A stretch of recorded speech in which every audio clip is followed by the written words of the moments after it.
If I were to ask you what the most iconic trophy in all sports were, odds are you'd reply with the Olympic gold medal. But what if I told you that according to Fox Sports and the Bleacher Report, it's actually the holy grail of hockey, the Stanley Cup, which reigns most iconic? The Stanley Cup is the oldest trophy in North American sports, as it predates the airplane, motion picture, and the International Olympic Committee. In other words, by the time Major League Baseball and the National Football League created their respective championship trophies, the Stanley Cup had already been in use for almost 75 years. It's also globally recognizable, as 16 countries are represented by the National Hockey League, and 70 countries play the sport worldwide. That being said, odds are, even if you're not a fan of the sport, you've either seen or recognized the Stanley Cup in some capacity. It's also one of the few trophies in sports which is not recreated every time it's awarded. Rather, it's the same trophy being used every year. The story of the Stanley Cup starts with Lord Frederick Stanley of Preston, a British nobleman who was appointed by Queen Victoria of England to be the Governor-General of Canada between 1888 and 1893. The Canadian Encyclopedia tells the story of how Lord Stanley got involved in the sport of hockey. It was his first winter in Canada, where he and his family attended the Montreal Winter Fair in 1889. It was there that he saw two amateur hockey leagues competing against one another. Being a major sportsman himself, he immediately fell in love with the game, alongside his three sons and daughter, who all became active players themselves.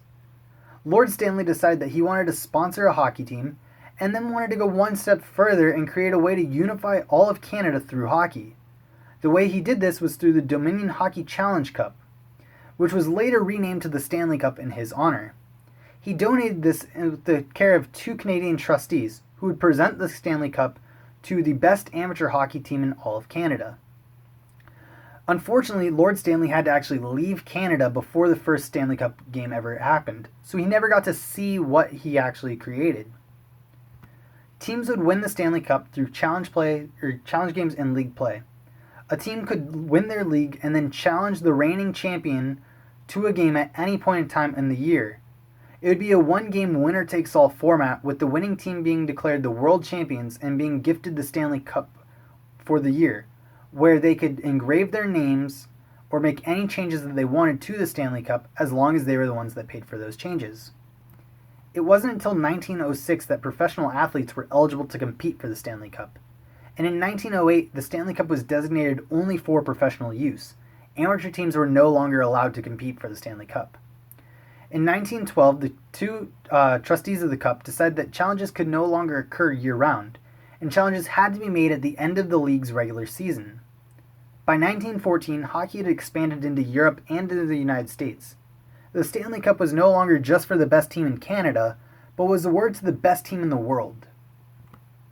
In 1915, the National Hockey Association and the Pacific Coast Hockey Association had cemented themselves as two of the best leagues in the world at the time. What they decided upon was that the champion of each league would compete against one another in a best-of-5 game series, with the winner of the series being deemed Stanley Cup champions. In 1917, the National Hockey Association became the National Hockey League, which we know today. In 1922, a third league emerged from the scene, the Maritime Hockey League, and now we had 3 leagues competing for one trophy, something that we don't really see in sports even to this day. In 1924, the Stanley Cup had its first major alteration, where someone actually added a new band below the cup, and it was the first time that someone had ever done this. In 1925, the Pacific Coast Hockey Association and the Maritime Hockey League had actually merged into the Western Hockey League and competed directly against the National Hockey League for the Stanley Cup. By 1926, however, the Western Hockey League had faced some financial troubles and ended up folding. The National Hockey League bought out the contracts of all those talented players in an effort to expand their own league. What this did, however, is it made it so that the Pacific Hockey League, which rose from the ashes of the Western Hockey League, did not have enough talented players and was deemed a minor hockey league, and now it was ineligible to compete for the Stanley Cup. The trustees then denied any challenges that came for the Stanley Cup outside the National Hockey League, and by 1947, the trustees granted the NHL full control of the Stanley Cup. Now this is important because the National Hockey League never actually owned the Stanley Cup, even though they actually owned the rights and trademarks to the likeness of the Stanley Cup itself. By 1961, the National Hockey League dissolved the use of the World Champion title in an effort to persuade other leagues to not challenge the National Hockey League for the Stanley Cup, the biggest of these leagues being the Western Hockey Association. Eventually, in 1979, the National Hockey League solved this by simply absorbing the Western Hockey Association so that no league was now able to challenge them for the Stanley Cup. The Stanley Cup has gone over a couple different changes in its lifetime. The image on the left shows the major different renditions of the Stanley Cup, and the image on the right shows what the Stanley Cup would look like if rings were continuously added, but changes were never actually made to the overall design. In 1930 to 1947, the Stanley Cup was deemed the stovepipe era, as every team that won the Stanley Cup would add a new ring to the Stanley Cup, and eventually it grew to a size that was no longer controllable, and it just became impractical to use. In 1957, the Stanley Cup gained its current design, which uses 5 base rings with space for 13 teams on each ring. The rings would have the owners, the executives, the coaches, and the players' names all engraved on the Stanley Cup.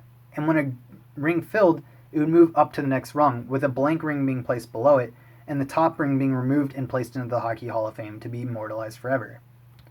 Today there's actually 3 Stanley Cups. There's the original Stanley Cup, which has become too delicate and frail to actually touch, and is on display in the Hockey Hall of Fame. There's the Presentation Cup, which is what we see awarded at the end of every regular season. And then there's the Replica Cup, which is permanently on display in the National Hockey League or in the Hockey Hall of Fame. The winning team, each player, coach, and executive gets their own day with the Stanley Cup. As long as they are with one of the trustees, they can do anything that they wish. But with coronavirus now in play, the National Hockey League has suspended the season potentially forever until the start of the next one. This would be the 3rd time in the Stanley Cup's history that it wouldn't be awarded. Despite no longer being used for Lord Stanley's original intent of being for the best amateur hockey team in Canada, the Stanley Cup has cemented itself as a way to unify hockey across the entire globe, something that I think Lord Stanley would be very proud of if he saw today.